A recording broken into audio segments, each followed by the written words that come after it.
सुबह 10 बजे से लेकर 11 बजे के बीच में उपस्थित हूँ आप सबके सामने। आज जिनकी कुंडली लेकर के आए हूँ इनका नाम है दीपक। ये हैं रांची झारखंड से। शुरू करते हैं आज का कार्यक्रम। कहीं नहीं जाना है, बिल्कुल बन के रहिएगा। कार्यक्रम के आरंभ में आपको बताऊंगा मनुस्मृति की बात। भगवान मनु ने अपने आदि ग्रंथ मनुस्मृति में सूर्योदय की परिभाषा दी है। इसके पहले वाले कार्यक्रम में भी मैंने सूर्योदय के बारे में ही बताई थी बात कि प्रभाते समय नष्टे ग्रह नक्षत्र मंडले, और रात्रि के 16वें भाग को सूर्योदय का काल कहा जाता है। उसी समय पे जगने से, उसी समय जग करके अपने नित्य कर्म से निवृत्त होने के बाद व्यक्ति को सूर्यार्घ और अग्निहोत्र आदि करना चाहिए, और उस समय अवश्य ही कोई ना कोई वेद पाठ का मंत्र हो सके या कोई भी पाठ और स्तोत्र या कोई भी मंत्र जप हो सके अवश्य ही करना चाहिए। और उसी काल को सूर्योदय का काल कहा जाता है, और उससे ही पहले तक आपको सूर्यार्घ दे देना होता है। ये भगवान मनु ने भी बात कही है।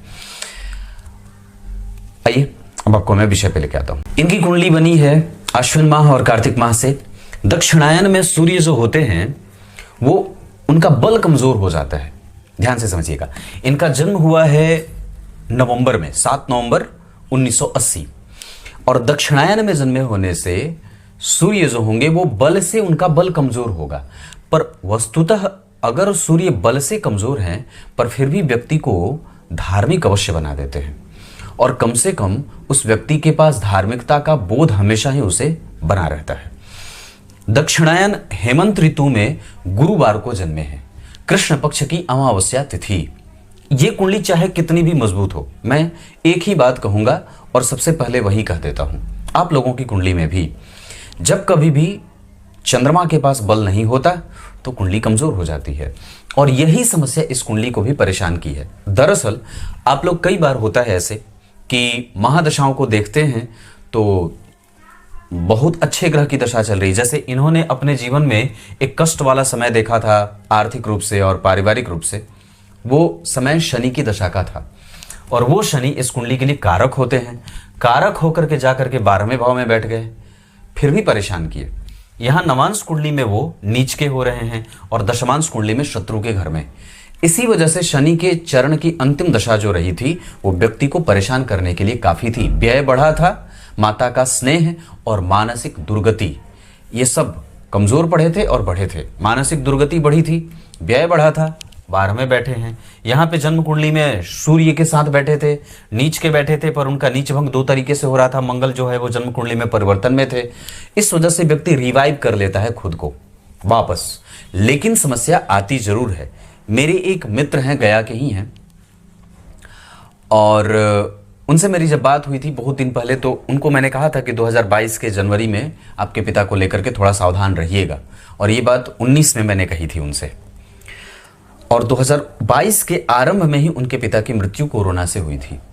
तो फिर वापस उन्होंने मुझे उसके कुछ दिन बाद जब क्रियाकर्म उनका खत्म हो गया तो उन्होंने मुझे फ़ोन किया, कहा था जब देहांत के बाद उन्होंने तुरंत तत्काल ही मुझे उस दिन भी फ़ोन किया था कि पिताजी नहीं रहे। फिर जो है वो उन्होंने बात करी बहुत फ्रेश होने के बाद, तो उन्होंने कहा था कि नकुल जी आपने मुझे कहा था कि 2022 के जनवरी में, जो कि काल 2022 के नवंबर से शुरू होगा, जो जनवरी फरवरी तक बड़ा कष्टमय रहेगा पिता को लेकर के, तो पिता जी ऐसे नुकसान गए। तो ये चीज़ होता है। दरअसल 6वें भाव के अधिपति उनकी कुंडली में बने या जैसे भी बने, या जब कभी भी शनि मंगल राहु केतु आते हैं तो ये परेशान करते हैं अच्छाई और अच्छे ग्रह होने के बाद भी, क्योंकि वो अपने नेचर से प्रभावित होते हैं। और दरअसल जब षष्ठे से या 6वें भाव में बैठे ग्रह की दशा चलती है तो वो भी घर में चोरी चकारी का खतरा देता है और भयंकर जो है वो उत्पात मचाता है। तो इनकी कुंडली में भी वो वक्त रहा था शनि में मंगल का, क्योंकि मंगल इस कुंडली के लिए मार्केश होते हैं, और वो धन भाव में बैठ करके धन की समस्या दे रहे थे, या धन आगमन से संबंधित समस्या दे रहे थे, या कई बार वो धन की चिंताएं देते हैं, क्योंकि शनि की दृष्टि इस भाव पे है और इस भाव के कारक भी 12वें हैं, गुरु। ये कुंडली कृष्ण पक्ष के अमावस्या के जन्मे होने से कई तरीके की समस्या को ढोती रहेगी, और कृष्ण पक्ष के अमावस्या में जब पापक ग्रहों का अंतर या प्रत्यंतर या महादशा चलेगा तो ये समस्या और भी बढ़ जाती है। कुंडली के मूल भावों को समझना चाहिए। वास्तव में कुंडली कहना क्या चाह रही है ये समझना ही समाधान है। अलग से विश्लेषण का अर्थ क्या होता है? आप समाधान के लिए दुनिया में बहुत सारे पैसे लगा देते हैं, पर वस्तुतः समाधान में, ज्योतिष में समाधान के नाम पे कई बार लूट भी मच जाती है। ये कारण है इस विधा को कमजोर पड़ जाने का, या कई बार ये हाशिए पे आ जाती है, या कई बार इस पे लोग संदेह की दृष्टि से दृष्टिपात करते हैं। तो कहने का अर्थ है कि आपकी कुंडली आपने समझ ली, आपको आपका हल मिल गया, अपने आप को मानसिक रूप से आपने मजबूत बना लिया, आपकी कुंडली का हल निकल गया। और अगर कुछ विशेष परेशानी वाले वक्त में गुजर रहे हैं, जैसे बहुत ही भयंकर मार्केश हो, तो निश्चित रूप से देवताओं की आराधना आवश्यक होती है किसी शिक्षित और श्रेष्ठ ब्राह्मण से। हमारे द्वारा जो अग्नि कुंड में हविष्य डाले जाते हैं, स्वा में उठाया और हा में डाला, तो हा जैसे ही बोलते हैं स्वाहा, तो स्वाहा जैसे कहा, उसमें हा में वो देवता जिसके निमित्त वो मंत्र पढ़ा जाता है, अग्नि में प्रविष्ट उनको स्थापन दिया ही जाता है, और वो जैसे हा बोलते हैं उनका मुख खुल जाता है। स्वा में आप हविष्य अपने हाथों में उपस्थित रखते हैं और हा बोलते ही अग्नि में आहुति डाल देते हैं। मतलब हा बोलते समय ही आहुति डालनी है, स्वा के समय आपको अग्नि के लिए जो हविष्य है उस देवता के निमित्त वो उठा करके तैयार रखना है, स्वा हा ऐसे। तो उन देवताओं को जो भी मंत्र पढ़ करके जितनी भी आहुतियां दी जाती हैं वो देवताओं को जाता है, और फिर वो प्रसन्न होकर के हमें हमारी मनोवांछित फलों की वृद्धि करते हैं। तो ये एक समय रहा। इनकी कुंडली में अभी वक्त जो बदलेगा वो 2024 के फरवरी मार्च के बाद बदलेगा, और अभी इनकी कुंडली में योगिनी दशा में संकटा चल रही है। इस वजह से भी कई बार व्यक्ति को कष्ट होता है, और ये अभी चलेगा 2024 के फरवरी मार्च के बाद से समय थोड़े थोड़े ठीक होंगे। तो इनका जन्म हुआ कृष्ण पक्ष के अमावस्या, ये बहुत कष्टकारक होता है और ये व्यक्ति को कष्ट में रखता भी है, धनागमन के स्रोतों को कमजोर करता है। और कृष्ण पक्ष के अमावस्या के चंद्रमा चूंकि पापक होते हैं, इस वजह से सबसे ज्यादा समस्या वो देते हैं इरेगुलर इनकम की, मतलब एक जैसी आमदनी नहीं होती, और कई बार तो व्यक्ति की दिनचर्या भी एक जैसी नहीं होती। लगातार 5 दिन तक खूब अच्छा काम करेंगे, 6वां दिन गैप हो जाएगा, 10 दिन 15 दिन खूब बढ़िया काम चलेगा, फिर उसके बाद जैसे ही पक्ष बदलेगा तो चीजें थोड़ी कमजोर होती है। तो ये इस कुंडली की दशा है, यही इसकी दशा ही है। होता है ना कई बार इसको कुछ नहीं कर सकते, ऐसा ही रहेगा। तो ठीक उसी तरीके से ये कुंडली में ऐसे चंद्रमा के कारण हो रहा है। अगर इसको ठीक करना है तो शिव जी की पूजा करते रहिए, और मंदिर के आसपास के जो लोग होते हैं उनको थोड़ी सी विशेषतया ये बात होती है कि वहां पे थोड़ा सा प्रफुल्लन थोड़ा कम होता है। इस वजह से अगर हो सके तो स्थान परिवर्तन का योग भी आपकी कुंडली में है, अगर कर लेंगे तो बढ़िया रहेगा। मंदिर के आसपास का सारा आकर्षण भगवान अपनी तरफ ले लेते हैं, इस वजह से भी कई बार होता है। फिर वो बहुत बड़ी बात पुष्टि वाली नहीं है। तो कृष्ण पक्ष के अमावस्या, स्वाति नक्षत्र, आयुष्मान योग, शूद्र वर्ण और देवगण में होने से कई बार व्यक्ति की जो महत्वाकांक्षा है वो बढ़ जाती है। हालांकि उसके अंदर दैवत्व है और उसके अंदर शाकाहारी प्रभाव भी है। शाकाहारी प्रभाव का मतलब भोजन से नहीं है, आप उसे किसी भी तरीके से शाकाहार कर सकते हैं, मतलब वैचारिक रूप से भी और भोजन के मामले में भी। जो वो प्रसाद खाता है वो प्रसाद होता है, बाकी वो कोई भी ऐसे भोजन पे, भक्षण पे विश्वास नहीं करता जो ठाकुर जी को भोग ना लगाया जाता हो। तो ये कुंडली ऐसे में लग्न में सूर्य नीच के बैठे हैं, वायु तत्व की राशि में बैठे हैं, अग्नि तत्व के ग्रह होकर के लग्न में सूर्य और बुध एक साथ बैठे, जो इस कुंडली के भाग्य भाव के अधिपति हैं। इस कुंडली के लिए राजयोग कारक ग्रह होते हैं बुध, लग्न में बैठे हैं, और 12वें भाव में बैठे हैं लग्नेश। लग्नेश का परिवर्तन 12वें भाव के अधिपति से हुआ और लग्न में ही सूर्य बैठ गए जो लाभ के अधिपति हैं। अब व्यक्ति को भाग्यशाली तो बनाएंगे क्योंकि भाग्य भाव का अधिपति लग्न में बैठा, और लग्न के अधिपति जन्म कुंडली में 12वें बैठे और 12वें के अधिपति आ गए लग्न में। अब ये जो स्थिति बदली है, व्यक्ति और ग्रह किसके साथ परिवर्तन कर रहा है, उसकी मैत्री किसके साथ हो रही है, या वो किसके साथ संबंध में जा रहा है। तो 12वें भाव के अधिपति के साथ जन्म कुंडली में लग्नेश का बैठना कई बार व्ययाधिक्य देगा, और कई बार आपको बहुत मेहनत करने के बाद भी वो सफलता एक दशा के आने के बाद थोड़ी कमजोर सी हो जाती है। ये एक बात इस कुंडली में है। गुरु और शुक्र जैसे 2 ग्रहों का 12वें बैठना कुंडली के प्रभावों को कमजोर करेगी। और दरअसल ये तुला लग्न की कुंडली है जिसमें 6वें भाव में मीन राशि बनी है, जो यहां बननी चाहिए थी 12वें भाव में, और बन गई जन्म कुंडली के 6वें भाव में। तो व्यय की राशि व्यय में बने तो ठीक है, पर व्यय की राशि ही जन्म कुंडली के नौकरी वाले क्षेत्र में बन जाए तो अब नौकरी से व्यक्ति को हमेशा ही व्यय होता रहेगा। और चूंकि 12वें भाव के अधिपति जन्म कुंडली में लग्न में बैठ गए तो ये आपके व्यक्तित्व को खोखला करता रहेगा।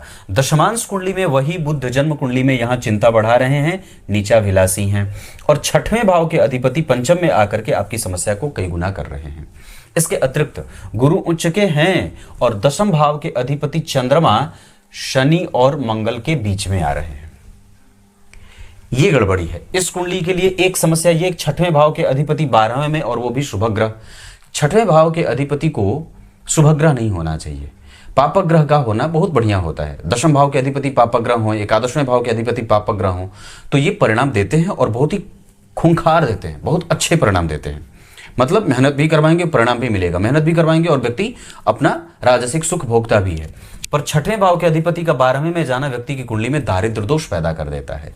8वें भाव के अधिपति का विपरीत राजयोग बनाना और नीच का होना, मतलब पहले तो उसको धंसा दिया। ये ग्रह जो शुक्र है तो विपरीत राजयोग बना रहा है तो विपरीत परिस्थिति का निर्माण करेगा। तो किस चीज को लेकर के? तो जन्म कुंडली में शुक्र कौन है? लग्नेश, प्रवृत्ति, स्वभाव, स्वास्थ्य, घर परिवार, सुख समृद्धि, संतान और पत्नी, क्योंकि वो कारक भी है। और सुख मानसिक और अनुभव का सुख, ये सब को लेकर के वो व्यक्ति के जीवन में विपरीत परिस्थितियां बनाएगा। पहले कूट कूट के मारेगा और फिर चूंकि गुरु के संग और शनि के संग बैठे हैं तब जाकर के वो कुछ अच्छे परिणाम भी देने वाले बनेंगे। मतलब जब याद रखिएगा, कभी भी याद रहे, 6वें भाव के अधिपति और 8वें भाव के अधिपति या 12वें भाव के अधिपति जब कभी युति में हो जाएंगे तो पनपने नहीं देते हैं और आपको खूब रगड़ने के लिए मजबूर कर देते हैं। दशमांश कुंडली में लग्न के अधिपति का पंचम में आना और गुरु की दृष्टि लग्न और लग्नेश दोनों पे, इस वजह से व्यक्ति के अंदर कम से कम सात्विकता रहेगी और उसके पास उसके भाग्य का बल मिलता रहेगा। लेकिन चतुर्थ स्थान में बुध के बैठे होने के कारण जो इस कुंडली के लिए अष्टमेश होते हैं और एकादशवें भाव के अधिपति होकर के चतुर्थ में बैठे हैं, मन कारोबार को लेकर के हमेशा ही चिंतित होता है। ये बात भी है। पर व्यक्ति व्यापार इसलिए करता है क्योंकि लग्न में ही चंद्रमा और बुध बैठे हैं। ये व्यापारिक वर्ण के ग्रह होते हैं और व्यक्ति को व्यापार करवाते हैं। आपको व्यापार ही करना है, पर ये धनागमन के जो स्रोत हैं वो एक जैसे कभी भी नहीं रहेंगे, ये आपको मान लेना है। ये आपका हल है और इसको अगर बहुत ज्यादा ठीक रखना चाहते हैं तो अपने आप को मानसिक स्तर पे मजबूत बना ले। और दरअसल इसके लिए और भी अच्छी बात है, आसपास अगर मंदिर है तो मंदिर धोने का ठेका ले लो। मंदिर मुझे रोज धोना है। इतना चमकेगी स्थिति मंदिर धोने से कि आप जितना मंदिर साफ करेंगे उतना ही आपका अंतर्मन साफ होगा। दूसरी बात, किसी भी अवस्था में लग्न में चंद्रमा बैठे हैं तो वो गंदगी बर्दाश्त नहीं करेंगे। अपने घर में चेक करिए गंदगी कहाँ है और पुराने पड़े सामानों को उठा करके बाहर फेंको।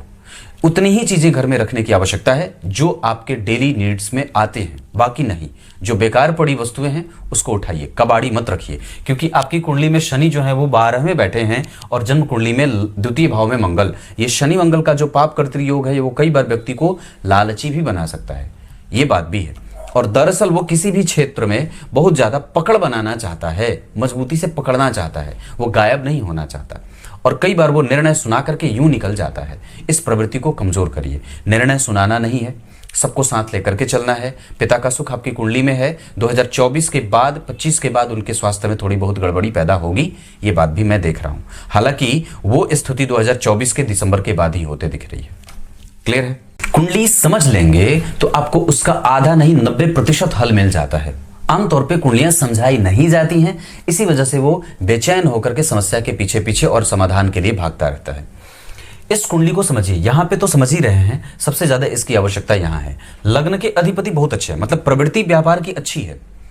उसमें अगर किसी भी तरीके के बदलाव की आवश्यकता है तो दशा के आधार पे अगर बदलाव करना भी होगा तो आप बदल सकते हैं 2024 के दिसंबर के बाद, जिसमें आप बच्चों से संबंधित कोई भी कारोबार कर सकते हैं। इस कुंडली के लिए वो भी ठीक रहेगा। और वैसे आपकी कुंडली के हिसाब से चूंकि चंद्रमा जो है वो स्वाति नक्षत्र के बैठे हैं और राहु दशम स्थान में आश्लेषा के बैठे हैं। दशम स्थान में शुभ ग्रह की राशि में राहु का बैठना, इस भाव का अधिपति केंद्र में। लक्ष्मी योग भले ही लगा है, व्यापार बदलने की कोई आवश्यकता मैं महसूस नहीं करता हूं। बच्चों से संबंधित आइटम उसमें जोड़ दीजिए। और उसके अतिरिक्त अगर हो सके तो आप ट्रांसपोर्ट के क्षेत्र में भी आ सकते हैं, दवाइयों के क्षेत्र में भी आ सकते हैं, बिल्डिंग मटेरियल के क्षेत्र में भी आ सकते हैं, कंस्ट्रक्शन के क्षेत्र में भी आ सकते हैं, लकड़ियों के क्षेत्र में भी आ सकते हैं। वैसे कोई इसका नुकसान नहीं है। उसके अतिरिक्त आपकी कुंडली में ये इतनी सारी चीजें बनी हैं, केमिकल के क्षेत्र में भी आ सकते हैं, है ना, जो रासायनिक चीजें बनती हैं उसमें भी आपकी कुंडली बहुत अच्छी चलेगी। ये इतनी सारी, ट्रांसपोर्ट के क्षेत्र में भी जुड़ सकते हैं, ये भी बात है। व्यापार ही करना है, किसी के यहां नौकरी करने जाने की कोई आवश्यकता नहीं है। दशमांश कुंडली में लग्न के अधिपति मंगल और दशम भाव के अधिपति सूर्य, सूर्य और मंगल जन्म कुंडली में ठीक बैठे हैं, तृतीय एकादशमें के संबंध में है, पर यहां पे सूर्य भूमि तत्व की राशि में बैठे हैं, इस वजह से गड़बड़ी हो रही है। यहां पे सूर्य का नीच भंग नहीं हुआ है, और यहां पे आप जब देखेंगे तो यही सूर्य उच्च के हो जा रहे हैं, यहां नीच के थे, यहां उच्च के हो गए, तो उन्होंने अपना नीच भंग स्वयं से ही कर लिया। उनको किसी के ऊपर आश्रित होने की आवश्यकता नहीं है, उन्होंने स्वयं से ही किया है। अपने आप को बल दीजिए, सूर्य को अर्घ दीजिए, ओमादित्याय नमः का जप करिए, गीता जी के 13वें अध्याय का पाठ किया करिए और 11वें अध्याय का। इसके अतिरिक्त 5वें अध्याय का पाठ और विष्णु सहस्त्र नाम का पाठ भी अवश्य करना चाहिए, और प्रत्येक दिन कम से कम रात्रि को सोते समय गजेंद्र मोक्ष का पाठ करना चाहिए या सुनना चाहिए।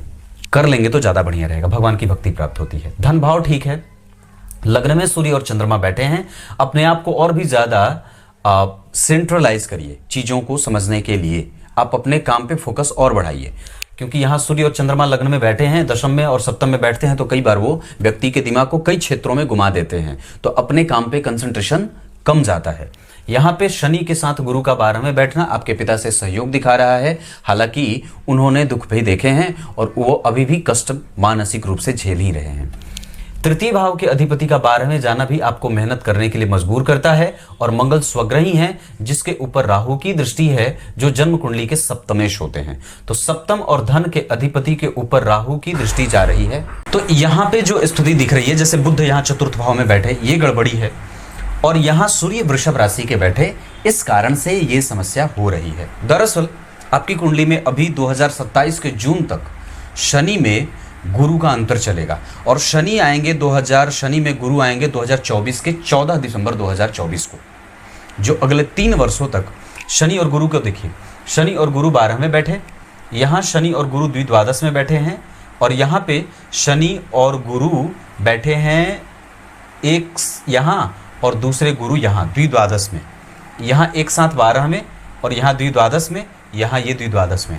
24 के दिसंबर तक अभी सावधान रहिए।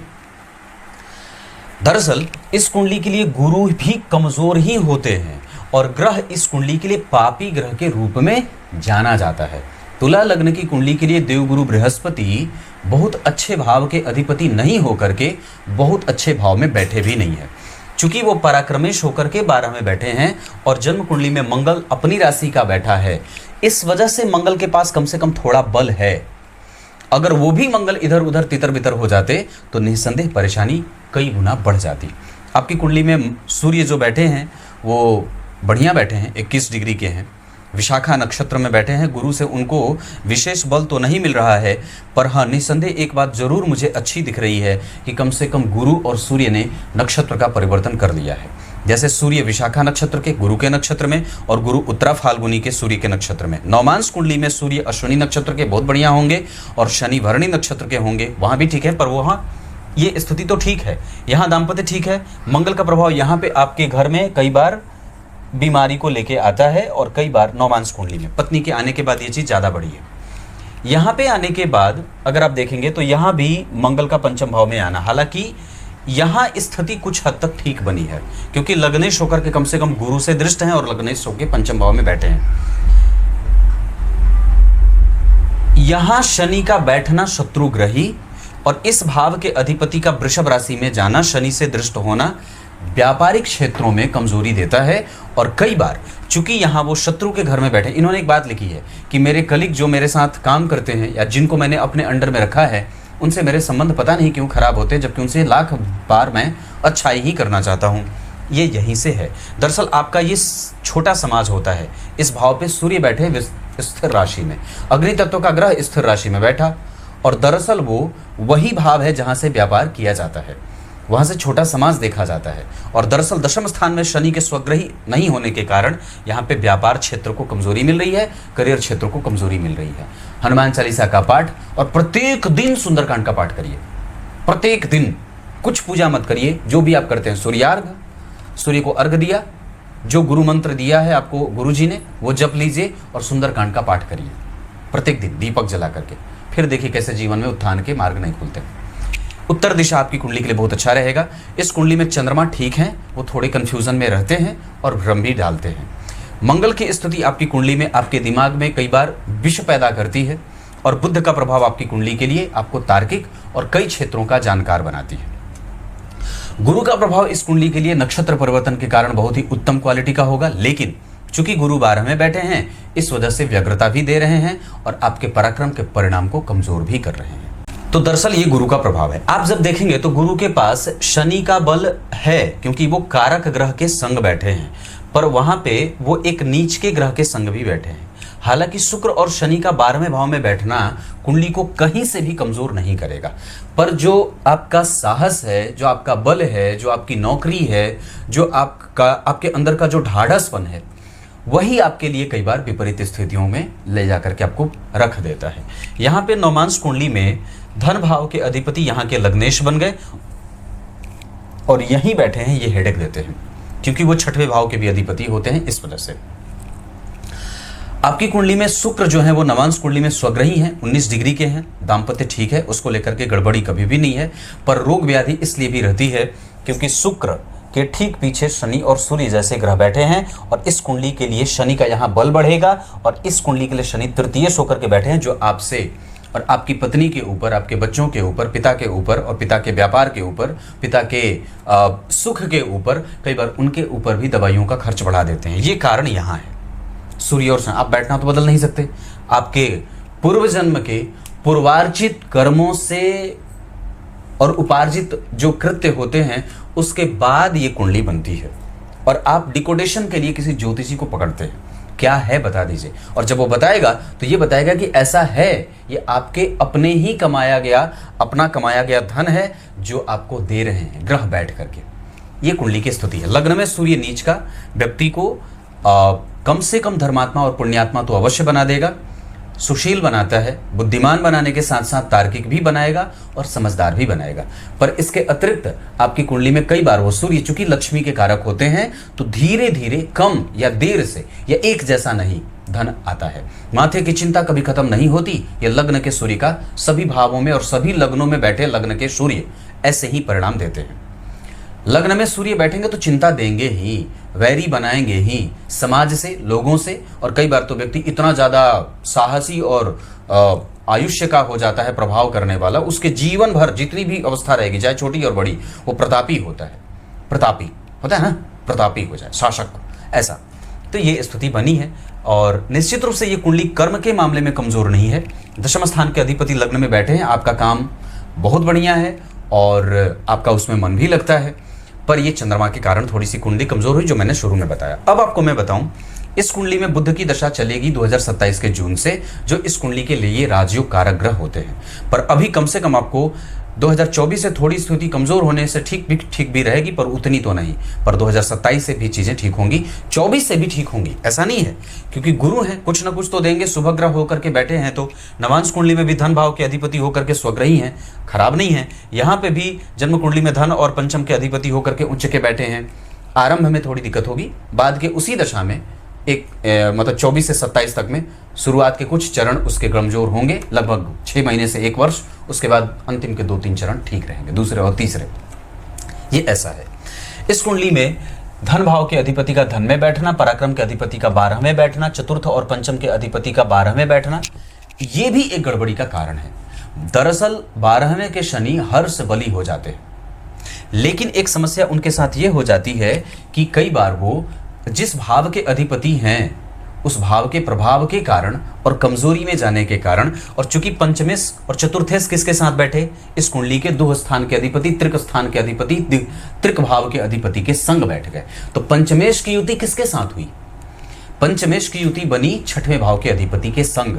वो मेहनत करवाएंगे तब घर में सुखी रखेंगे, और मेहनत करवाएंगे तब जाकर के आपकी मानसिक शांति बढ़ेगी। मेहनत खूब करवाते हैं, उनका काम है, क्योंकि आपको जो मिल रहा है वो तो इसलिए मिल रहा है क्योंकि मंगल कम से कम ठीक ठाक बैठे हैं, स्वग्रही हैं।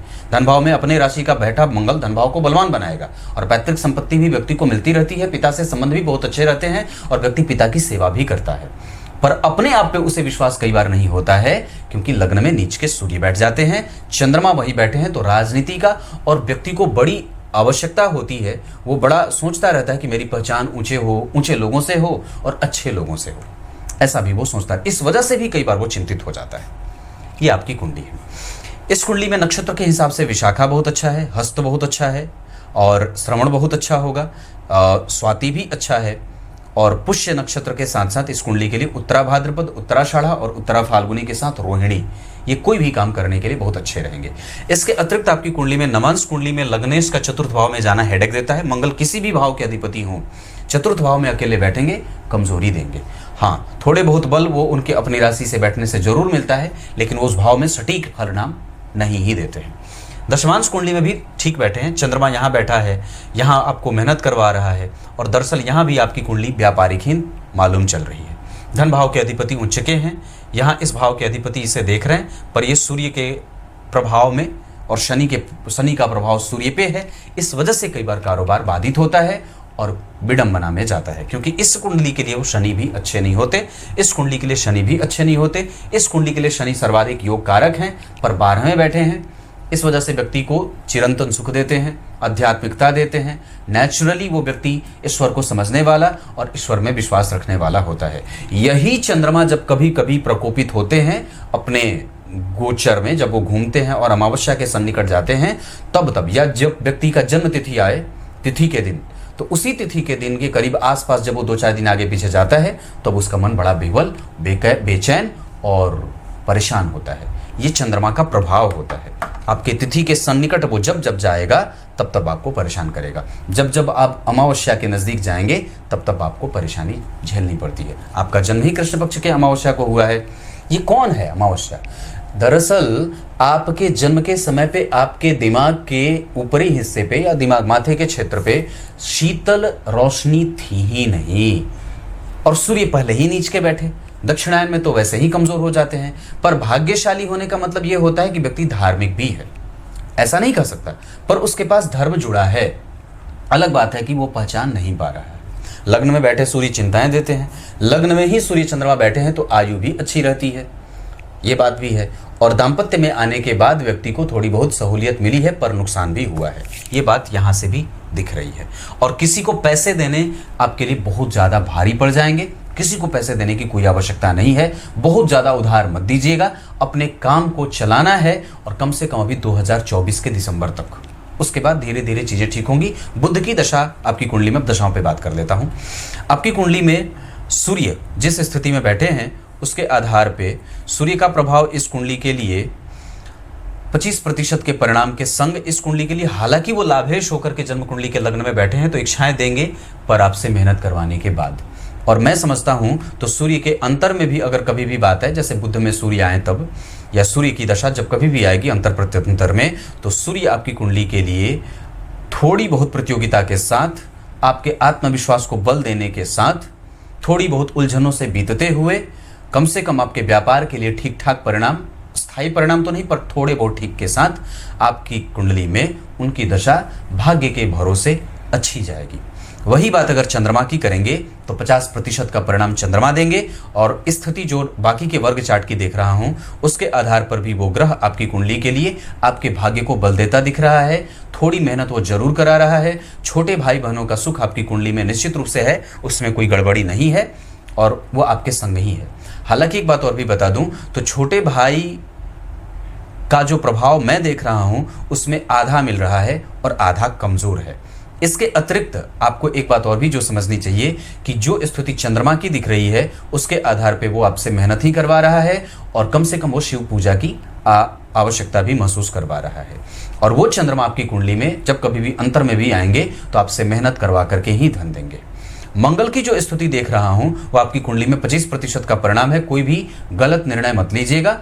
और उनकी दशा को अगर देखें तो वो मंगल आपकी कुंडली में मानसिक व्यग्रता और कई बार घर में कलह का वातावरण भी मचाते हुए नजर आए हैं। और यही शनि आपके धनहानि के कारण, यही मंगल आपके धनहानि के कारण भी बने हैं। शनि मंगल यही बात होती है। इसके अतिरिक्त आपको बता दूं तो वो मंगल जन्म कुंडली में आपको नुकसान में लेके गए हैं, और इस कुंडली के लिए चूंकि वो मार्केस होते हैं, और यही वो ग्रह है जो यहाँ भी छठवें भाव का अधिपति है, चतुर्थ में बैठा धनहरण का कारण बनता है, नुकसान करता है, घर में चोरी होती है, और ये निश्चित रूप से यही शनि और मंगल का काम था। क्लियर है? ये मंगल है।